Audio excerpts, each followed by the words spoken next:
La xarxa elèctrica. L'electricitat és un factor imprescindible en la majoria de les nostres accions. El nostre consum ha augmentat més d'un 3% cada any.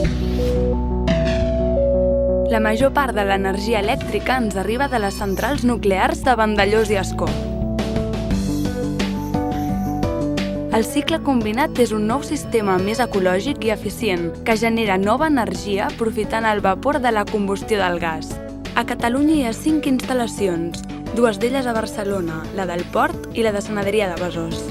També hi ha altres tipus de centrals que ens proporcionen electricitat: la tèrmica, la hidràulica, la solar, l'eòlica i la de fuel i gas.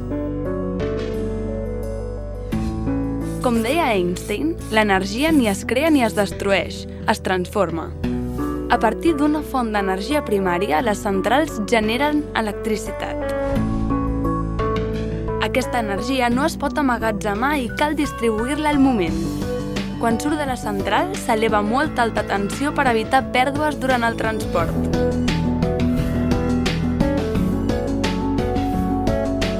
A l'arribar als nuclis de consum, es baixa a mitja tensió per poder distribuir-la. I finalment, perquè ens arribi a casa, es transforma a baixa tensió.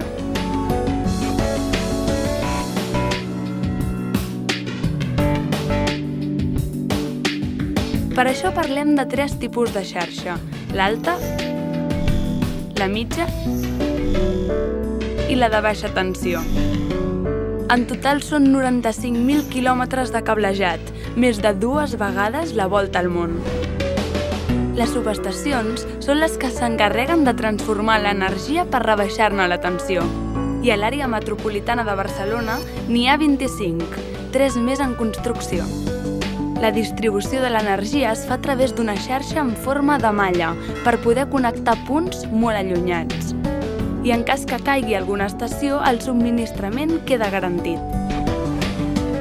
Abans d'arribar a les cases, l'electricitat passa pels centres de transformació, on es rebaixa la tensió. Tot aquest procés s'observa des del centre de control per evitar possibles sobrecàrregues o baixades de potència.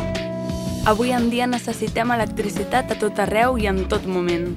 Un consum que també hauria de ser cada vegada més responsable.